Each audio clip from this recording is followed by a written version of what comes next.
Tarpon, tarpon, tarpon, tarpon, tarpon, tarpon, not tarpon! Welcome, Captain Jamie Allen. I'm Captain Jamie Allen. I've been here since 2000 in the Boca Grande area. The question was brought up earlier about red tide and stuff where we are. Ken and JT were in Lemon Bay today, and I had heard that there was quite a bit of stuff in the canals and backed up and dead fish. I fished last Thursday. I fished Monday. I fished this morning. I'll fish Thursday and Friday again this week. Where we're fishing, I'm not seeing anything. I'm launching on 12th Street at Boca Grande. 19th Street is a kayak launch that I think you guys have probably used before. And that's, can everybody hear me okay? Do you want me to speak up a little bit? Use the microphone? Okay. Boo, is it on? All right, how about that? Better? All right, can I just grab it? There. Okay, so we really don't have a lot of red tide on that, say, halfway down Boca Grande, even in the Isles, off from Placida. I'm still mostly fishing tarpon right now. That's what my guys want to do. That's what I want to do. And we're pretty much hooking tarpon every single day on the fly, as long as the weather is reasonable. There's plenty around. Say it again? Fishing in the past, Boca Grande Pass? No, never, ever. No, not if you paid me $1,000 million, I wouldn't. No, not that. No, not there. I just wave at the other people when I go by. There a few years ago on the sailboat, they were throwing lead. Yeah, I cross it and just wave at the other people and keep going. No, nothing there. Most of the water I'm fishing right now is at most 8 feet deep, probably on average 3 to 5. Our water is a little off color, but a lot of the water in the sound is clear. We were still sight fishing laid up fish last week. So yes, our water quality is fairly good down there. The canal that I took you and JT to is loaded with juvenile tarpon. I mean, I had 2 guys earlier in August, and the first narrow part was a little hard for John to throw his fly rod, so he threw his spinning rod just because he could throw it in there. Probably at least every other cast he was hooking one. So yeah, there's just jillions of them in there. I don't know how many are in there right now, but there's a lot. Nobody goes in there. There's still fish on the north side, not far from Placida. But the majority of my better fish are being caught in Pine Island Sound right now. These fish are 30 to mid 40 inches, so say 10 to 25 pounds. You can fish them with 9s or 10 weights. They're fine. The little tidal creek fish will take poppers, and we'll talk a little bit more about that here when we start the presentation. Also, I wanted to pass on that I told Ethan, I told JT and Ken, it's about an hour from here because it's right next to my house. There is a small boat ramp that has a pavilion and the restrooms, and nobody uses it.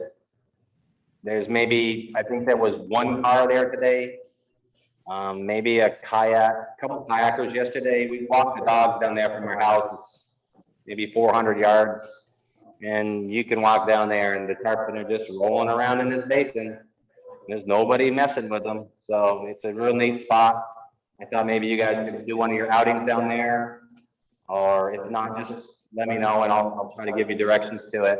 I had meant to take a picture of it's a lagoon system, and there's a lock that allows the fish to come in, and it has reds and snook and tarpon and bass and black drum and everything in it, and nobody fishes it. Is that first light or First light No, I'm not getting up early. You'd never get tired of smacking, man.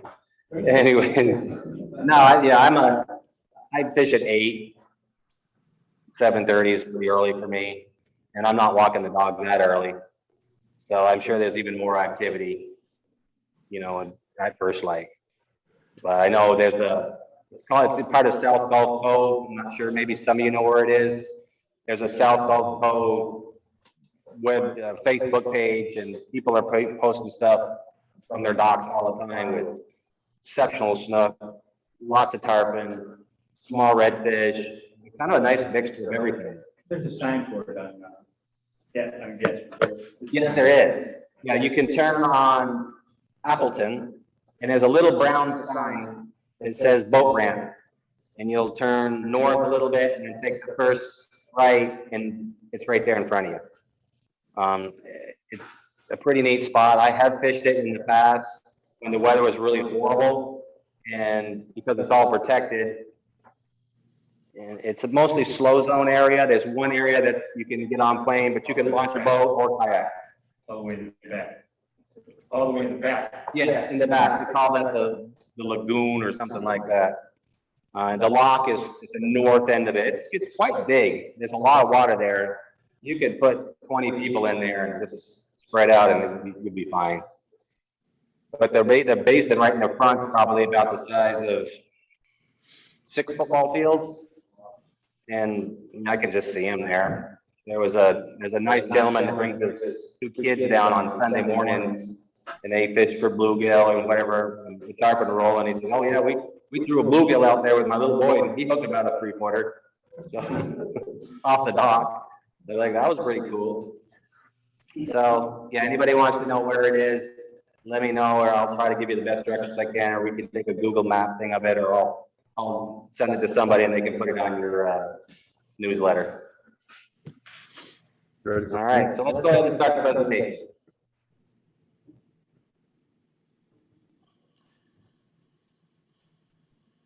Okay, Ken commented earlier that August is not the best time to fish around here. I 100% disagree. I love fishing August, even though it's hot. There's nobody out there. We're on tarpon every day. It's a wonderful time for people that are trying to get. Well, when did you get your first tarpon? Not even, like maybe 3 weeks ago? August. Yeah. There you go. No, I tell people all the time, if you're trying to catch your first tarpon on the fly, come the last 2 weeks of July or August. We got plenty of fish. There's no spawning going on. They're only there to eat. There's plenty of bait. Last Sunday, we went to the beach for a couple hours just to play around with my little sweetheart. And there was bait all over the place. You could watch the snook swimming around by our feet. So that was about 14th Street, I think, or 12th Street. There's a whole bunch of free pullover areas you can get out. You can wade the whole entire island. There's plenty of fish down there. So and you can still sight fishing. So like we started saying earlier, the little guys are on these little creeks or dead ends and stuff, and they're really fun to fish. I mean, we'll go down to even as low as 6 weights just to make it fun. I still have promised myself that I'm going to take my 7'3" weight and I'm going to catch one of those little buggers just to do something kind of silly. The lagoon I was just talking about is one of these areas that is protected from the wind. Because there's houses, and not a lot of houses, but there's a lot of trees and stuff around. It's not really cleared out. So it's quite protected. So it's easy to kayak in there. You're not fighting winds. There's no tide to speak of because it's in a lock. So that's another place you're going to look for. When I fish in the Sound, and that's what I'm doing our best right now, we're fishing these grass flats not far from Pineland Marina. So I think you guys have put in before and kayaked around in there. Those tarpon are still there. They're anywhere from 10 pounds, and there's some that are still 60 to 70 pounds. That water's clear, and you can see them. They get on those sand holes. Even though you can't see the holes extremely well, you can still see the outline of them. What they're doing is they're coming up on those edges of those holes and kind of just making little routes. They don't leave. So if you can get one to roll a couple of times, just sit still and wait for him. Pass it out, make a good cast. If there's a lot of floating grass, let it sink a little bit. Quick strips like you're fishing jacks, and you're going to hook up.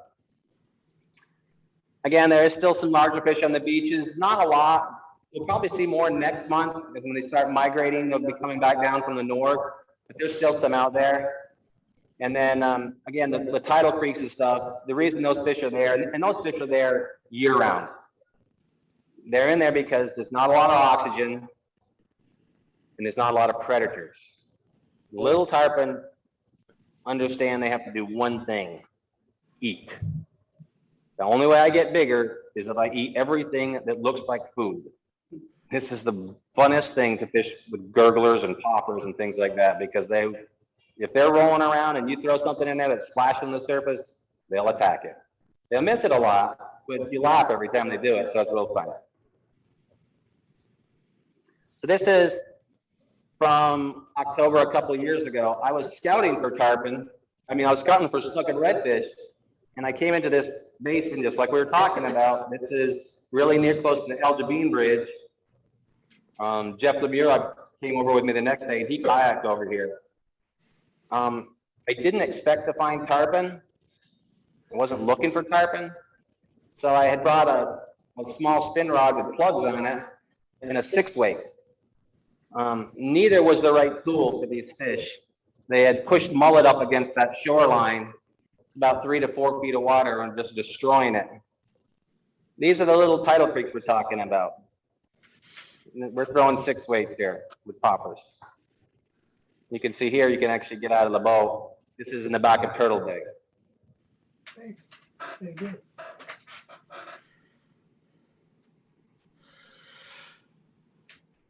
And this is the typical size of what you're going to see in a lot of these small tidal creeks. There's a deep hole where it narrows up, so the water does move in and out of it, and that's where they congregate. These are 2 feet long, 3 or 4 pounds maybe. And they'll take, what we normally find is if they're rolling, we like to try poppers first. And then when they quit hitting the poppers, you can put a bait fish pattern on and go down and catch a few more. And then after you've jumped a few, they kind of shut down because it's a really small area.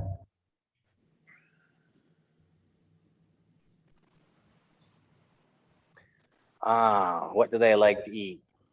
The little ones will eat almost anything. But a lot of what we're doing right now is common to what we do everywhere. Because of the rain, we have a lot of panic water, especially in these tidal creeks. So darker patterns, and I'm going to show you some of the different patterns I tie here. I have some of them up here that you can look at later.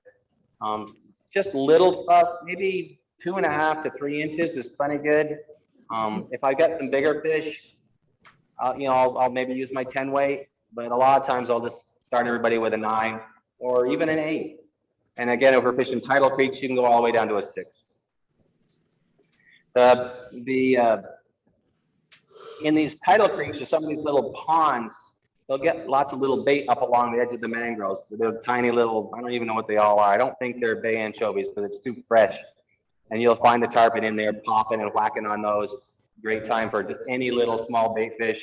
If it's dark water, try something a little dark or very, very bright also works good. Don't be afraid of having too much sparkle and stuff in it. You just need to get them to something to see it. But good fact, they want it moving. And again, we talked about the poppers and gurglers. So this is kind of an idea of some of the stuff I'm using this time of year. That's the little popper. I always write funny things on it, eat me or whatever. This one in particular, all summer long, probably 95% of the tarpon I caught was on that. And these are adult fish. But there's a variation on the, again, dark water stuff. This is with rabbit. If anybody's interested, I'm going to show you a neat trick or explain a neat trick on how to tie that rabbit stripping so it doesn't foul. A friend showed me this a couple of years ago.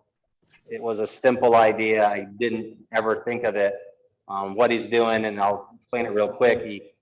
You tie in a piece of heavy fluorocarbon, 40 or 50 pound, stretch it back, tie your rabbit strip in, you punch a little hole through it, and he tows it upside down with the fibers down, and then you bend it to go through the hole, but you make the bend, if this is the hole and the hook shank is here, the mono comes back and then bends here and then comes up through. So this bend is behind the hole, so it can't slide back and come on.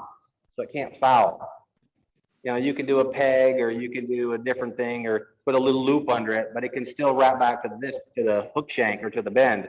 This way it cannot. And some of these are tied that way so you can see. It's pretty easy.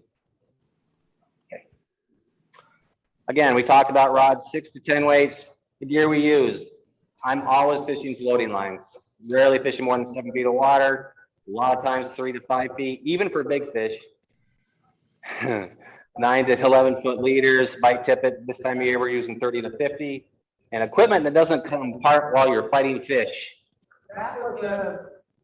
JT. That was not operator. I'm pretty sure it was a manufacturer's defect. I'm quite sure. And that's why it happened the next time you went with Ken, so I had a witness.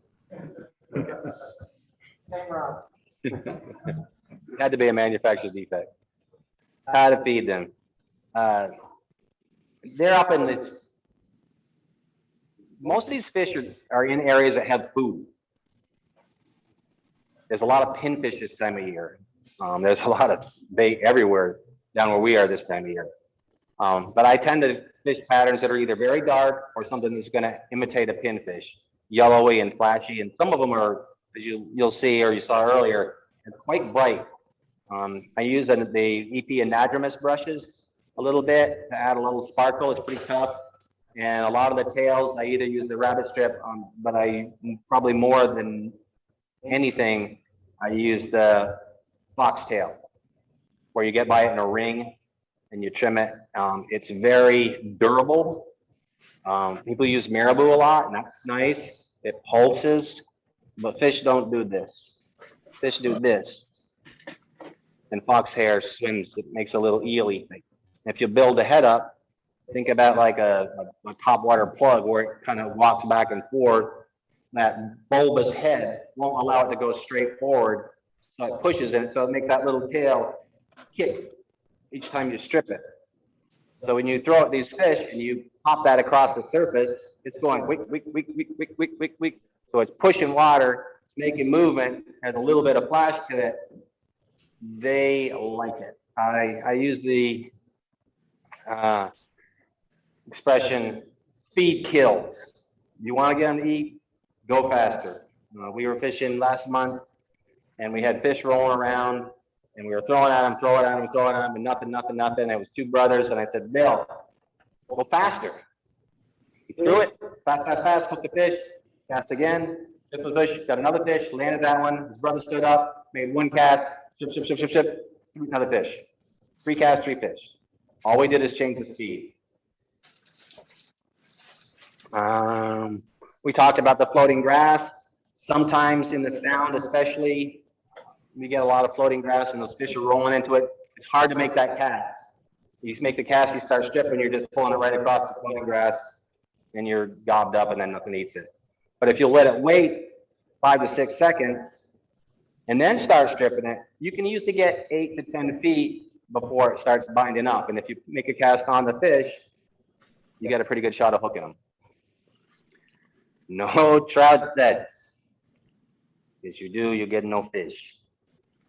And same thing when you're fighting these fish. I see guys, they hook a fish and it looks like they're carrying a flag in the parade and they're up here and there's line all over the place and like, no, keep that rod down, strip, don't worry about trying to get him on the reel. I tell people the fish will put you on the reel. You just keep line tight. Keep it at him about 20 degrees off your target and just keep stripping and let him take it. When he puts you on the reel, that's fine. When he starts, you got a lot of tension on him, then you can go ahead and pick some of that line up and get it out off the deck or out around your feet or out of the water if you're kayaking or wading. Oh yeah, the little guys. They're actually a little harder to keep on than a bigger fish. When you set the hook on these little guys, it moves the whole fish. A big fish just goes, and you get a good hook set. So I tell guys when you hook them, go ahead and hit him a couple more times. You get him once and hit him and then hit him again and hit him again and keep that rod down until you know he's hooked pretty tight. And he still may come off. You know, they got little bony heads. Okay. I don't know if a lot of you guys use line class or not. I do for my bigger fish for 10 weights and up. And I'll show you if you'd like how I do those. I am mostly using the clear tip floating line. I tie biminis and I do the old school loop to loop. And I'll also show another little knot later that I found I don't really know if it has a name, but it makes a really fine small knot. It's super easy to tie. And if you are using a line class or lighter line to a heavier bite tip, it ends up with a really tiny knot and it's very easy to tie. I'm gonna put this down for 1 second. Yes. You're talking about maybe tarpon on the fast strip, not big tarpon. Not big tarpon, no. Tarpon 4 feet, say under 50 pounds. So I mentioned the floating clear tip lines. I'm not sure if the compound is selling this yet. This is a line from a company that some of us might remember from a while ago that was really bad. It's called Monic. They had a clear floating line. They're one of the first ones that come out with it, and it just broke. It didn't last. You'd use it one day, maybe you hook a tree, you're fishing mangroves, you pull on it and pull it out, and the fly line snaps. It was horrible. So 2 years ago, Rick Hess came to me and said, I'd like you to field test some stuff for us. And I said, sure, no problem. And he does that quite often.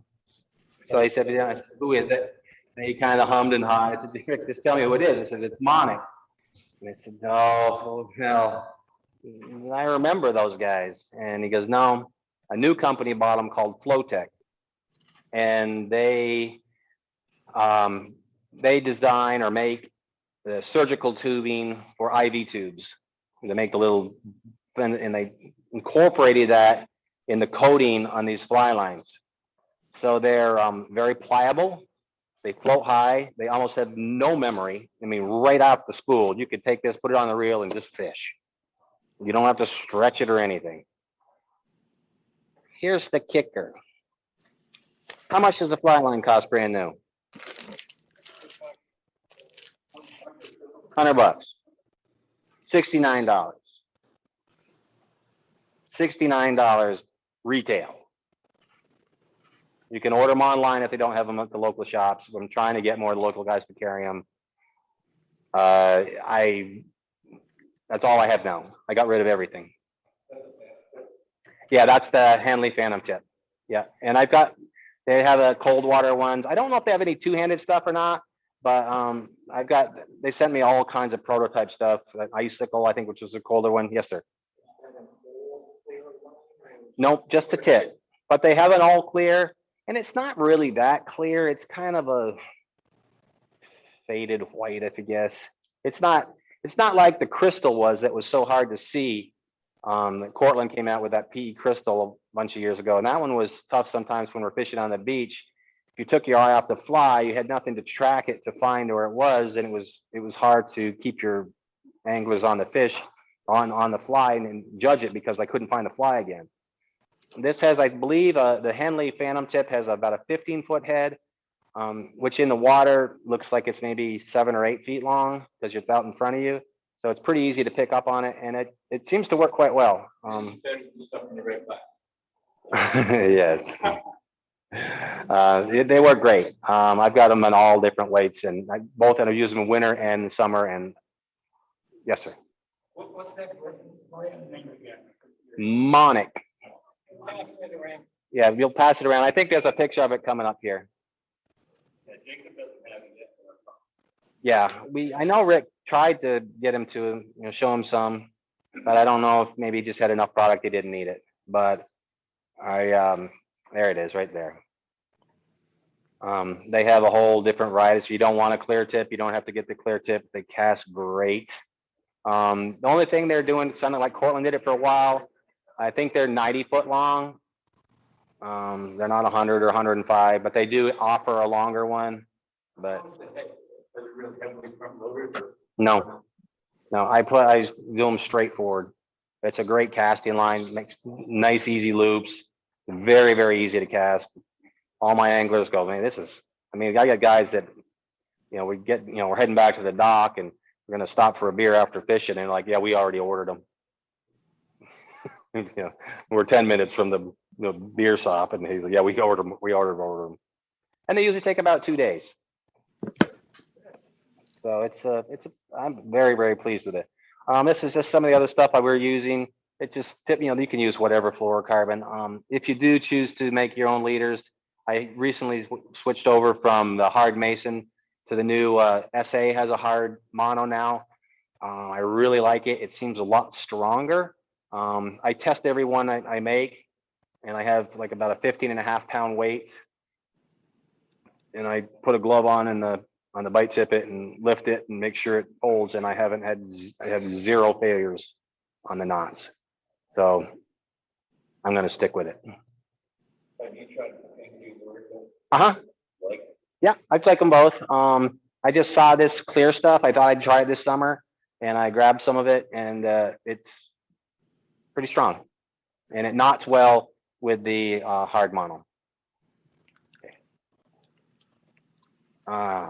Rain, what we get a lot of this time of year. This is a lot of fishing right after we had a big rain. There's some stuff you're going to see here in some canals that are close to us in Rotunda area that you can fish from shore. You don't need a kayak or anything. This is obviously the bait's up against those cattails, and I think if you throw a fly in there, you're gonna get one. That's throwing poppers, and he jumped right into the trees and broke us off, which happens a lot when it's tight. But these are some of these little ponds. You can see how flat and clear it is. That whole pond is about 2 feet deep. It just stopped raining. I bet you can tell what those are. This is fishing from shore. You can park and walk like 50 feet, and that's right there. No, that's the Gulf Coast.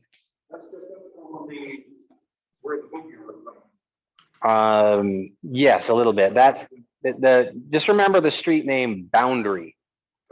Boundary, like a boundary around something. There's a canal system that runs, and there's several little locks and little dams like this. And wherever those waters goes through it, when it rains, they're there. And so are snook and other things. I caught a mullet there one time. But yeah, yes, sir. That's Rotunda. It's like like East Inglewood, right? Boundary Boulevard. Yeah, Boundary Boulevard. There's a canal. There's canals all through there, but the ones that have the little locks or the dams on them are on either end of Boundary.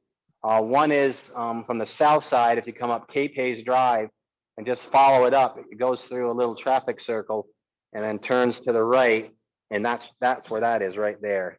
And literally, you pull over and you walk not even as far as to the windows over there, and you're fishing. I mean, you can sit in the car and watch them rolling.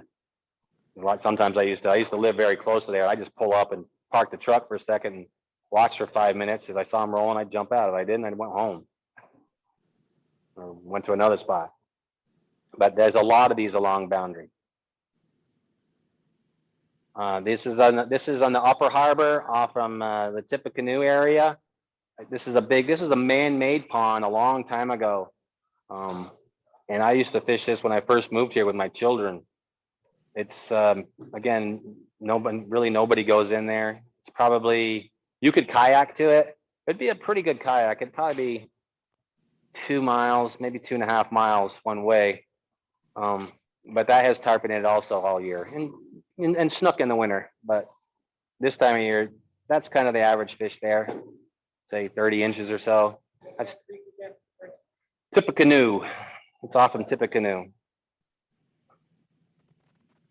We're talking about our youth guys. I'm really tickled. I've got a lot of young guys fishing with me now. This fish looks a lot bigger than it is. He's 14. It's his first fly trip. He got into fly fishing. He lives on the East Coast. His dad doesn't have any desire to do it. He said, "Would you take my son without me?" I'm like, "Yeah, fine." And I asked the dad, I said, "What do you want? What does he think he wants to do?" He goes, "Oh, he'll just catch anything. He doesn't care." I was like, "All right." So I get in the boat with young Tucker and I said, what do you want to do, Tucker? And he goes, I want to catch a tarpon. I'm like, all right. Well, that's about an hour after we left the dock. And that's down in Pine Island. Same thing, 16-year-old guy. He was actually a very good caster. He's had some experience.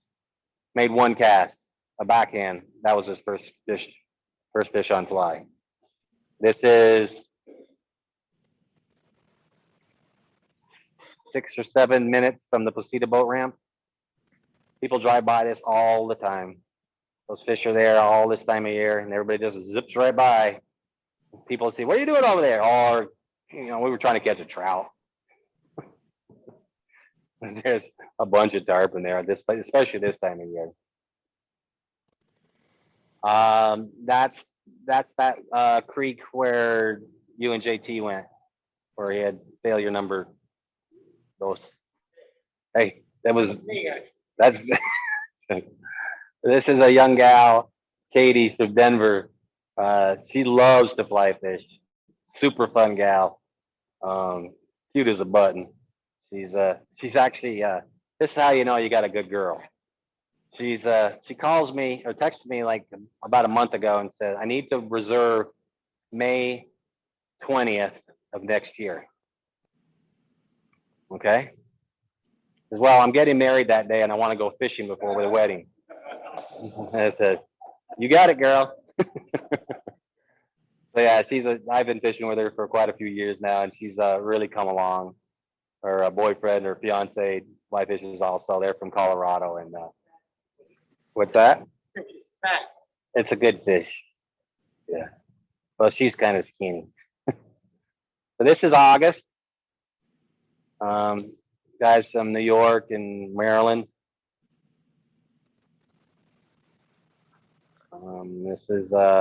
This was a couple of weeks ago when we had that really nasty storm that came in that blew. Literally, I had my glasses like this. I had like back to the wind. We went into Pineland Marina to try to get out of it, and it blew my glasses right off my head. This was just before that second one came. See the alien up there? That's actually a piece of grass that came flying off the fly line because it was floating grass. It took me a while to figure out what it was, but I'd done a burst picture and I could see the grass kind of flying up. So that's, it's pretty typical one of down there right now. Again, this is the little backwater stuff. I mean, they're pretty happy, and you can see this isn't really early in the morning.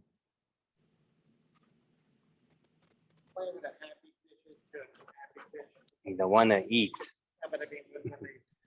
He's active. They're showing a lot. They're rolling a lot. Bigger fish are free jumping. The more they present themselves on the surface, usually the happier and the more likely they are to eat. A lot of them, because the water's hot, they're not going back down to the bottom. They'll come up and roll. Some will go down, but a lot of times they'll come up, or they'll come up in groups, and there'll be one coming up. And the trick is, especially if you can get multiples, it's so much easier to hook them. As soon as you see one roll, whether you're casted or already or not, pick up if you can, and as quickly as possible, get to where that fish just rolled. I mean, put it right on them. Don't try to lead them. These rolling fish are not moving a lot. They're in these little pockets, and if they might move 5 or 6 feet, but if you can get that fly to where that fish rolled, the chances are there's another one with him that's coming up. That fly's sinking, and they'll a lot of times eat it without it even being moved. You'll see a big, even in the dark water, you can see that chrome flash, and they turn and take it. And then just strip hard. This is a couple brothers from Colorado. This was a guy that said strip faster, and 1, 2, 3 casts and 3 fish hooked. This is down in Pine Island Sound. Again, you can see it's very calm. It's very easy to see the fish rolling.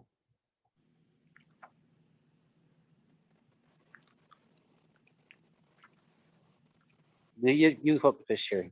That's where you were that day you didn't feel so good.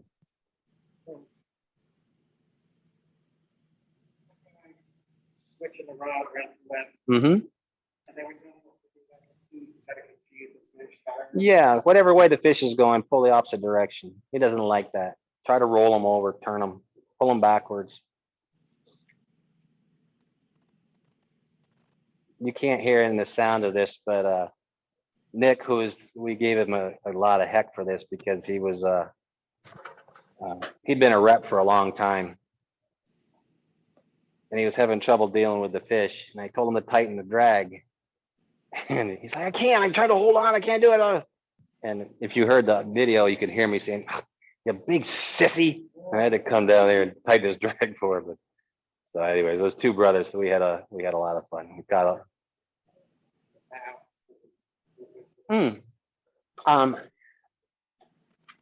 So that's pretty much it. JT just asked me to talk about bowing to the fish.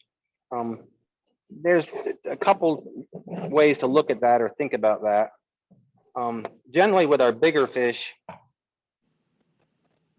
yes, as he comes up and jumps, we want to give him a little play. If there's too much tension on it, their mouths are hard enough that if he gets that head moving sideways and that hook's not really buried deep, it will come out.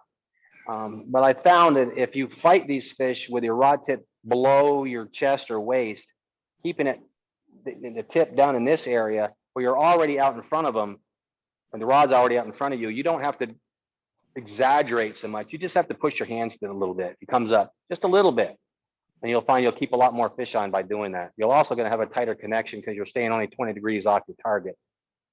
So you're putting more pressure. You're fighting with the back of the rod, not the front of the rod. I want the front of the rod to be in a straight line. I don't want it to bend until I'm in the back half. Any questions? Fishing.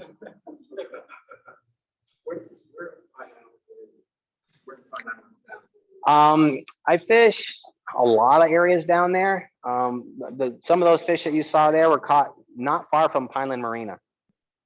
There's a number of keys around there, and there's a hand.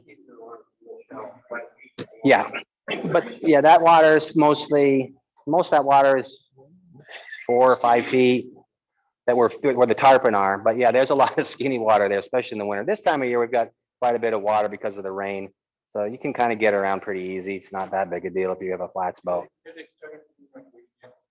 Yes, they're in there right now. Yes, sir. When I'm on my own, I usually move around the trolling motor. Found that makes a difference getting on tarpon in particular with the trolling motor. When you're by yourself, it's hard. So without a trolling motor, you're kind of, you can do it, but it's really hard. I don't use a trolling motor ever, but I'm pulling. I don't, the front is just the part that the boat that I see when I climb on to get into the boat to go drive. I don't get to really, the casting stuff, I know, I don't get to do that. I don't have much problem getting on snook and redfish. It's pretty safe. Depends on the depth of the water. If you got, a little chop or a little wind, you're pretty safe.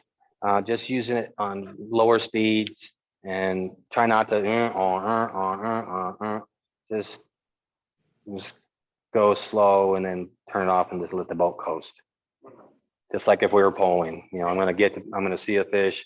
If you're a righty, I'm gonna probably put it on the left side of the thing. I'm gonna close the gap, tell you get ready, hold the boat, and then when the fish shows or we see him or we can see it, present the fly. But no, I'm not a big fan of trolling motors. Maybe Russell wanted to know what time you usually start your trip and how long you run. This time of year, most of my trips are starting at 8. If somebody has a time constraint, we have to go a little bit earlier, we can do that. Or I have one guy from Orlando that hates to get up, so we start later, and it's his trip. Yes, sir. Somebody had a hand up. Yes. You mentioned tidal cruise. What about you ever fished upriver? I live up in Manatee River. All the time. But I'm trying to figure it out. I have not fished the Manatee. I have fished in the Peace and the Mayaka. I guess it would probably be similar. Again, try to find pinch points or those little side canals or what, like you were talking about, where there's those little ditches or whatever. But you fish it like streaming, kind of swinging across. Well, most of that river water. yeah, and again, the Peace and the Mayaka don't move very much. They're pretty slow because they're wide. So it might be a little different, but yes, Yeah, you'd fish it, swinging the fly. Generally, they're going to be nosed into the tide or into the current. So, if he fishes here and the tide's going that way, he's probably facing it. And I try to throw it upstream or up current of him and then swing it by and strip it away from him. Okay. I'd like to say something. I've gone out with Jamie a few times. He's very low key, very helpful, knows where the fish are. And he will be nice to you, not like he is to me. Nice to Ken, Stephen. That's right. It's just- Get used to it. But he's awesome. Thank you. His buddy Josh is pretty. Josh does a good job Kinda too. wasted both down. Oh, so he likes his new nickname. Oh, you told him? Of course I did. I couldn't wait. Who knows Josh Greer? His real name is Hefty Cray. No, you told me not to. I told him I was bummed that I couldn't take credit for it.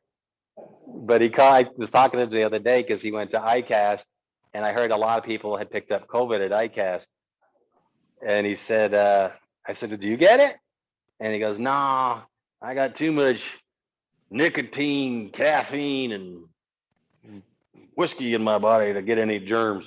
I said, nothing can hurt Hefty Cray. I said, I think you liked it. I thought it was an awesome nickname. It was like, man, I wish I could take credit for it, but he's now referring to himself as Hefty Cray. So you can fish those canals that are under on the shore? Yes, yeah, some of them. Yep. It's not like there's a whole lot to fish. I know. You're gonna fish this side of it or that side of it. One of them is a little bit larger, and you can fish both sides of it. Just drive around. Yeah, yeah. Like I A said. friend of mine was to pull 3 Longstead. Mm-hmm. And the right opposite the boatyard. Mm-hmm. On the other side. Yeah. And I've always wanted to fish it when I've been working on the boat stand, Mm-hmm. but I never did. But I didn't know you could get in there and actually Yeah, fish. yeah. There's several spots that you can get out and pull over. And basically, if it's not on somebody's property, No, you're not in somebody's backyard, no. you can just pull the car, truck over, jump out with your rod, and if you see fish rolling, throw at them until they quit rolling. Catch a couple and let them go, and come back another day and do it again. But yeah, right after big rains is really good. Right over where? After a big rain, Oh, I mean, maybe the rain just quit. Maybe you were doing some stuff over the boatyard and it was pouring, yeah. and then all of a sudden it broke. Like, man, I'm I'm gonna. not working anymore, so All right, well then just wait for the rain, okay. then go catch fish. Anything else? These tidal creeks are small, so if you're kind of getting used to this or you're kind of new to it, you don't have to cast a long ways. The one where you saw me kind of standing in the water casting, that was a spot that I used to take people, and you don't have to get out of the boat, but if you can get 35 or 40 feet of line out, you can catch fish. And you can catch snook in there. I caught redfish in there. I caught tarpon in there. I have a great YouTube video that's with my younger son. He was 14, and I gave him a first saltwater fly rod, and he was impatient, of course. So we went out and just to catch, Spanish mackerel and ladyfish, and just get him used to casting and hooking and landing fish. And he's like, Dad, I want to go catch reds and snook. We'll go do trout for a little bit. So he caught a few trout. Dad, I want to go catch reds and snook. Fine. So I took him back there, and we got out and we waded in. And he hooked a fish, caught a snook, and we didn't retie his leader. And he hooked a bigger one, and it broke him off. So he was a little mad at me. So I put another one on, and he caught a couple of more snook, and saw a nice redfish coming down. And so he threw to the redfish. Redfish eats it, hooks the fish, the leader breaks. My fault. Okay, of course. Dad, fix it. So I put a fly out of my pocket. I walked back to the boat, grabbed another fly that we were using. Well, he stood in that same spot casting. Give me your leader, tied the fly on that we were using before, So he stood in the same spot for a while. And sure enough, here comes another red sliding out of that little creek, and he sees it and he makes a nice cast, hooks the fish, goes to step back up onto the bar because it got a little dry and his feet had sunk in a little bit. But when he went to go back, he just went down. So I'm videoing the whole thing and he's covered in mud and slime and crap all over him, and he, help me, Ken. And of course I'm being a good dad and laughing, but helping him, picking him back up and yanking his feet out of the goo. And he lands the fish and we get the picture. So he got a inshore slam his first day with his new rod. You get spoiled when your dad's a fishing guy. Show that slide with the flies, Mm-hmm. selection of flies you use. Mm-hmm. The juniors, what flies typically tied in? For those little guys, I'll go down. These flies are tied on a, and this is another thing I was going to mention too. And you guys can come look at these later. We'll put them over there. You can see. Except for juveniles, I'm using a hook I found about a couple years ago. This is a company called Varivas, spelled Varivas. Looks like very vast. I can't remember the guy's name. It's a doctor guy that sets a jillion fly casting records. He helped design them with this Varivas company. They are very, very strong, and my God, they're sharp. I mean, almost every single day somebody picks himself and is bleeding. But they're brutally strong. When I first started using them, seeing how they're working, I had a trip cancel. Well, didn't cancel. We got out and started to fish, and the guy's wife called and said, medical emergency, ran him back. The water was just getting right with the tide. So I decided to go back by myself and try the tarpon on your own, which, you know, is kind of tough. So I'm poling and I've got fish in clear water. Anyways, I get it to work. End up hooking 5 fish. The last fish I hooked was what sold me on this hook. They were swimming across the top. They were real nice fish. They were all staying high and easy to see. And they even gave me enough time I could come off the platform, get to the bow. I just had the line and everything stripped out, pick up the rod, make the cast, and occasionally had success with it that afternoon. The last fish I hooked, they'd gone by me and they were kind of going away, and I decided to just make one more shot at them, and I launched the cast and started to strip, and the line jumped out of my hand, and it's like, what the heck? So I grabbed it and started pulling tight. And it's like, oh, I got one. Cool, got another one. And so I'm fighting it, and I'm looking, I'm like, this fish is fighting really weird. The hook had penetrated through the scales behind his dorsal fin and gone straight into him and was holding him. Not a lot of hooks will do that. And it did pull out eventually, but I thought, if this hook can drive through the scales of the back of a tarpon, I'm going to keep using them. So that's all I use now for all my bigger fish. But for the little ones, the Gamakatsu SC15s are fine. Any hook, say, I use the Gamakatsu SC15 in a 1/0. That's kind of my go-to backcountry size hook. Sometimes I'll make some little smaller ones and use a little bit of brass dumbbell eyes or something and make them maybe 2 inches long and just either a really black or like a bright pink or bright orange. I just want them to be able to see it. If it's a spot where it's a hole and it might go to 6 or 7 feet, I'll use a little bit of heavier fly. And that package of hooks is up here too. You can take a picture of them or whatever. And come check out the flies, ask me anything you want to know, and I'll explain how the mono loop on the rabbit strip tail works and how to tie it. It's pretty simple and it's foolproof. Anything else? Oh, one more.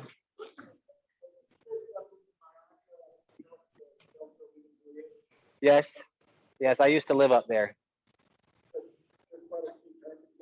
They're there right now. Yeah, those little canals that go back into the backside of Riverwood, they have fish in them. A lot of alligators up there too. I wouldn't wade up there. Oh, all the way past 41 Bridge.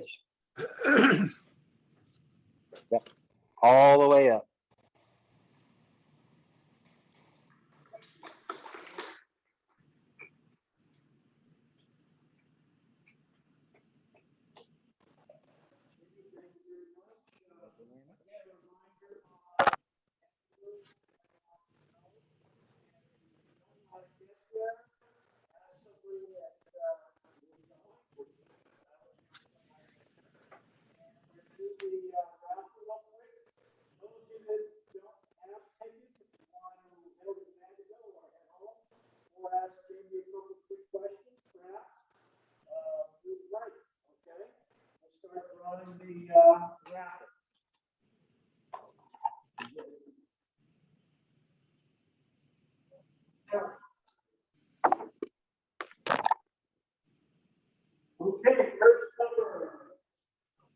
Gentlemen, can you hear me?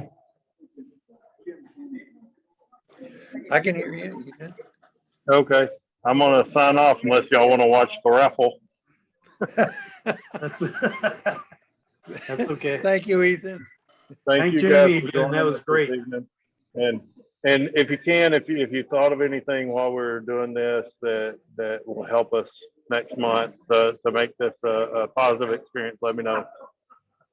Good. Yeah, Got I some really ideas. appreciate Thank you. appreciate having the Zoom meeting. That Not a helped. problem. Not a problem. Thank you guys. I'll see you here next month.